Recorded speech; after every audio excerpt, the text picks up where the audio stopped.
Nagbabalik ang BTV Balita Ngayon. Bubuo ng isang multi-committee ang Kamara para tugunan ang mga hamon ng bansa kaugnay sa food security.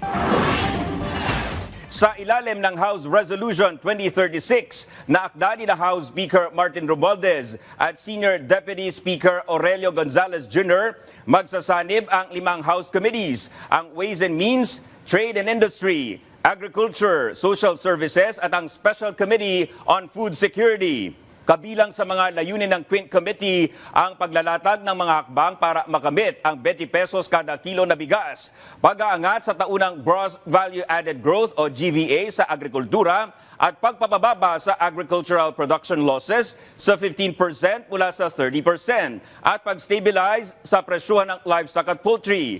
Sa huli, layo ng Quint Committee na bumuo ng mga patakaran para gawing mas abot kaya ang pagkain para sa bawat Pilipino. Nakapagtala ang Department of Agriculture ng 90% antibody count mula sa mga baboy na binakunahan laban sa African swine fever. Naitala ito 28 araw matapos turukan ang mga baboy sa Lobo, Batangas. Ayon kay DA spokesperson Asek Arnel de Beza, patunay lang ito na epektibo ang bakuna.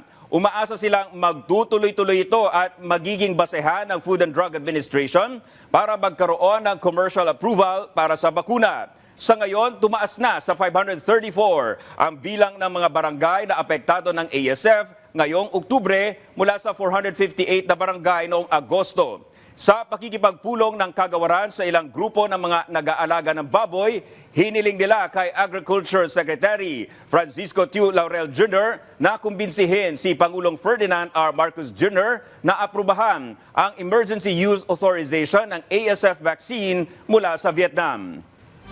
At yan ang mga balita sa oras na ito. Para sa iba pang updates, i-like at i-follow kami sa aming mga social media account.